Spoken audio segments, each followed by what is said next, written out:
Hi friends, ఇక్కడ చూపిస్తున్న stands అన్నీ కూడా ఆల్మోస్ట్ ఒక 3-4 ఇయర్స్ అయిపోయిందండి. గార్డెన్ అంతా తీసేసిన తర్వాత వీటిని పక్కన పట్టేసాము. వీటికి మొత్తం రస్ట్ పట్టిందనమాట. సో ఈ వీడియోలో నేను మీకు వీటిని రీయూజ్ ఎలా చేశానో చూపిస్తాను.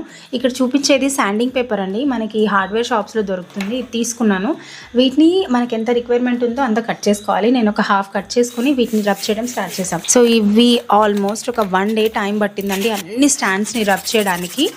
సో ఈ విధంగా రబ్ చేసుకుంటే ఒక 90% క్లీన్ అయిపోయింది. మిగతాది అస్సలు అవ్వలేదు. సో అయినంత వరకు చేసాము. తర్వాత ఒక క్లాత్ తీసుకొని నీట్గా తుడుచుకున్న తర్వాతనే పెయింటింగ్ వేసాము. ఈ పెయింటింగ్ వచ్చేసి మనం బ్రష్తో అస్సలు వేయకూడదు. ఒక కాటన్ క్లాత్ తీసుకుని సో ఈ విధంగా క్లాత్ని ఫోల్డ్ చేసుకుని పెయింటింగ్ వేసుకున్నాను. పెయింట్ అంతా వేసుకున్న తర్వాత వీటిని ఎండలో ఎండబెట్టుకుంటే మనకి తొందరగా డ్రై అవుతుంది అనమాట. సో వీటన్నిటిని కూడా నేను ఎండలో ఇలా డ్రై చేసుకున్నాను. నెక్స్ట్ మళ్ళీ మనం గార్డెన్ స్టార్ట్ చేయాలంటే స్టాండ్స్ కావాలి కదా. సో స్టాండ్స్ అన్ని రెడీ అయిపోయాయి. నెక్స్ట్ వీడియో కోసం మన ఛానల్ని సబ్స్క్రైబ్ చేయండి.